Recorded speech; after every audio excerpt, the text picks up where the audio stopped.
জীবনের সর্বশেষ যে কাজটা কথাটা বলেছিলেন সেটা ছিল কি? নামাজ। ইন্তেকালের 5 দিন আগে প্রচন্ড জ্বর হলো, মাথায় যন্ত্রণা হলো, বারবার বেহুশ হয়ে পড়েন। যে রাত্রে ইন্তেকাল করবেন সেই রাত্রে সাহাবায়ে কেরাম কেউ ঘরে ফেরে নাই, সবাই কাঁদতেছে। সকলের ধারণা নবীজি খুব তাড়াতাড়ি বিদায় হয়ে যাবেন। ঘরের মধ্যে স্ত্রীরা কাঁদেন, জামাই কাঁদেন, নাতি নাতনি কাঁদেন। সব থেকে বেশি কাঁদছেন হযরতে মা ফাতিমা রাদিয়াল্লাহু তাআলা আনহা।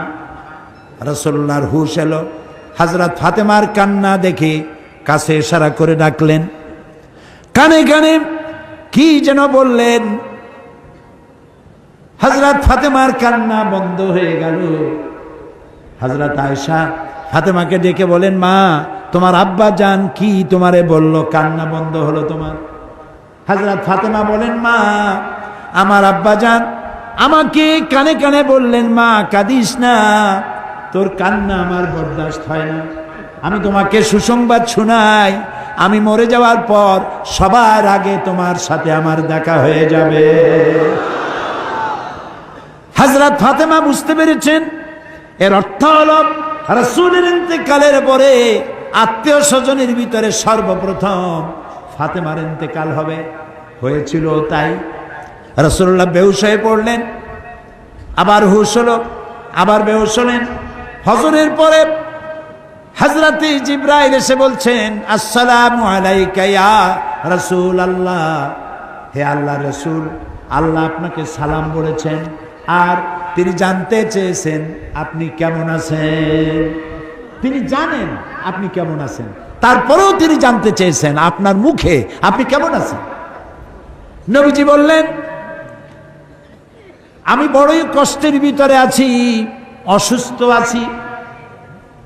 হযরতে জিবরাইল বলছেন, ইয়া রাসূলুল্লাহ, একজন নতুন ফেরেশতা এসেছে আজ আমার সাথে, যে ফেরেশতা কোনো মানুষের কাছে আসার জন্য অনুমতি কোনোদিন চায় নাই আর কোনোদিন চাবেও না, শুধু আপনার অনুমতি চায় আপনার কাছে আসার জন্য। সে ফেরেশতার নাম মালাকুল মউত। হযরতে মালাকুল মউত রাসূলের অনুমতি নিয়ে রাসূলের জাসাদ মুবারকের কাছে এসে সালাম পেশ করলেন। বললেন, ইয়া রাসূলুল্লাহ, আদম আলাইহিস সালাম থেকে নিয়ে শুরু করে এই পর্যন্ত আমি যত মানুষের জান কবজ করেছি আর কিয়ামত পর্যন্ত যত মানুষের জান কবজ করব, কারো কাছে অনুমতি চাই নাই, অনুমতি চাওয়াও আমার লাগবে না। কিন্তু আজকে আসার সময় আল্লাহ রাব্বুল আলামিন আমাকে বলেছেন আমি যেন আপনার অনুমতি চাই। রাসূলুল্লাহ বললেন, মালাকুল মউত, আমি যদি তোমাকে অনুমতি না দেই? হযরতে মালাকুল মউত বলেন, ইয়া রাসূলুল্লাহ, আল্লাহ তাআলা বলেছেন অনুমতি যদি না পাও ফিরে এসো। আল্লাহু আকবার, আল্লাহু আকবার। হযরতে জিবরাইল বলেন, ইয়া রাসূলুল্লাহ, আল্লাহ রাব্বুল আলামিন আপনার সঙ্গে দিদারের ইন্তজার করতেছেন। নবী বললেন, মালাকুল মউত, তুমি তোমার কাজ শুরু করতে পারো। মালাকুল মউত যখন জান কবজ করতে যাবে, রাসূলুল্লাহ বললেন, আয়েশা একটু কাছে আসো। ওই যে সোনা ছিল কয়েক টুকরা, সোনাগুলোর খবর কি? 6 টুকরা, ছোট্ট ছোট্ট 6টা টুকরা সোনা ছিল, সোনাগুলো কই? হযরত আয়েশা বলেন, আমি তার যত্ন করে রেখেছি। নবীজি বলছেন, এক্ষুনি স্বর্ণ টুকরাগুলি সদকা করে দাও। আমি মুহাম্মদ সাল্লাল্লাহু আলাইহি সাল্লাম আল্লাহর দরবারে এই অবস্থায় উপনীত হতে চাই না যে মুহাম্মদের ঘরের ভিতরে সোনা আছে। হযরত ওমর রাদিয়াল্লাহু তাআলা আনহু রাসূলের সঙ্গে দেখা করতে গেছিলেন একদিন। ঘরে মা আয়েশা ছিলেন না। হযরত ওমর সালাম দিয়ে ঘরের মধ্যে ঢুকে দাঁড়ায় দাঁড়ায় কাঁদতেছেন, বাচ্চা শিশুর মতো ডুকরে ডুকরে কাঁদছে। রাসূলুল্লাহ জিজ্ঞেস করছেন, ওমর কান্দো কেন? হযরত ওমর বলছেন, আমি বিশ্ব নবীর ঘর দেখতেছি, ছোট্ট একটা ঘর, এক কোনায় একটা সরাহি পানি রাখার পাত্র কাইতে হয়ে পড়ে আছে, একটা গ্লাস কাইতে হয়ে পড়ে আছে,